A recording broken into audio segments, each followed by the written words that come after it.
Queen Vexari of the Xal'vian Empire was not accustomed to surprises.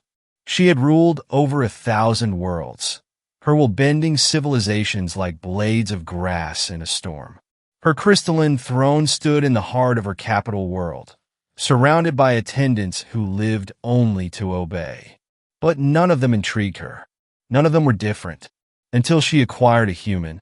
Humans were rare in the Grand Empire, their tiny, backwater world barely significant enough for conquest.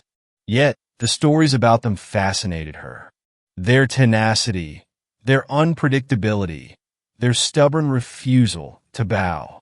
They were seen as pests by the Xal'vian aristocracy, yet to Vexari, they were curious. The human male was presented to her in chains, a trophy from a defeated rebel fleet. He stood taller than her guards, his posture defiant despite the bruises along his arms. His dark hair was unkempt, his jaw tight with silent fury. "You will kneel before your queen," the Xal'vian overseer barked. The human only glared. His silence, his refusal, sent a ripple of murmurs through the throne room. Vexari lifted a single hand, signaling silence. "What is your name, human?" she asked, her voice smooth as polished obsidian.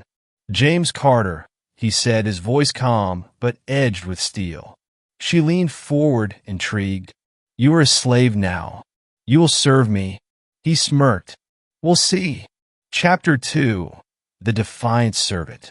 James was given the position of royal attendant, a task that traditionally went to those who had earned the queen's highest favor. It was an insult to every Xal'vian in the court, but Vexari did not care for their opinions. "You will attend to me personally," she declared, leading him into her chambers. "Your first duty is to pour me a drink." James studied the elaborate carafe of shimmering blue liquid on the table. "I don't take orders from tyrants." She narrowed her luminous silver eyes. "Then perhaps you misunderstand your position." "Oh, I understand it fine," he said, crossing his arms. "You think because you put chains on me, you own me. But humans don't break so easily." Vexari expected resistance, but his unwavering boldness unsettled her. Slaves cowered, but James held her gaze, daring her to act. Something stirred within her. Not anger, not annoyance. Interest. Chapter 3. The Queen and Her Curiosity. Days turned into weeks, and James continued to defy expectations. He was intelligent, resourceful, and surprisingly adept at maneuvering within the court. He didn't bow, but he also didn't openly rebel. Instead, he observed, analyzed, adapted. One evening, as she sat upon her throne, James approached without being summoned. "You hesitate when making decisions about your war efforts," he observed. "Why?" Vexari's attendants gasped. No one spoke so casually to the queen. She dismissed them with a flick of her hand. "Explain? Your generals push for an assault on the Krenith system, but you don't order it," he said, folding his arms. "You know it's a trap?" Vexari studied him, surprised that a mere human saw what her warlords refused to. "And what would you do?" James smirked. "Not fall into it." Vexari found herself smiling for the first time in years. Chapter 4. The Bond of Equals. James was no longer a mere attendant.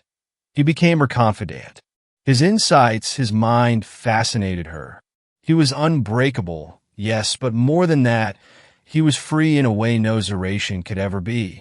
One night, under the glow of the twin moons, she asked, "Why do you resist? You could live comfortably if you simply submitted." James chuckled. "Because submission isn't living.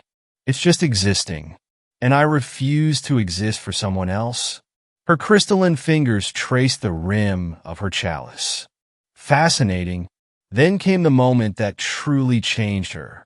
A faction within the court, seeing James' influence growing, conspired against her. They attempted to assassinate her during a diplomatic meeting. They would have succeeded if not for James. He intercepted the assassin's blade meant for her, tackling the attacker to the ground. In the struggle, James was injured, but the attempt failed.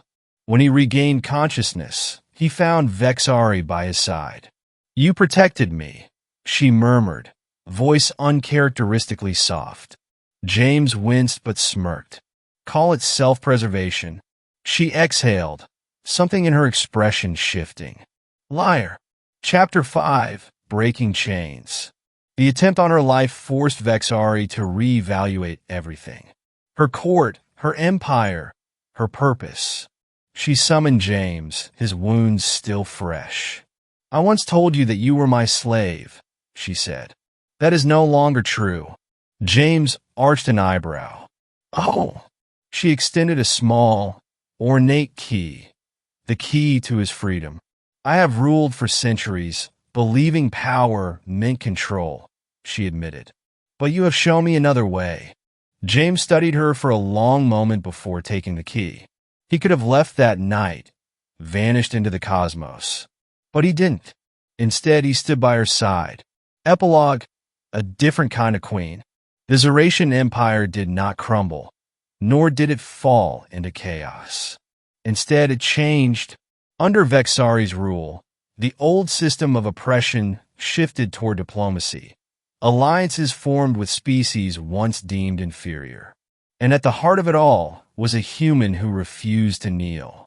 James Carter, now her most trusted advisor, often found himself seated beside the Queen, speaking not as a subject, but as an equal.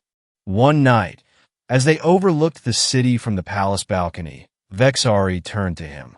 "Would you ever return to your peoples?" James smirked. "I think I already found my people." Vexari's gaze lingered on him, unreadable but warm, fascinating, and for the first time in her long reign, she truly understood what it meant to rule with someone not above them.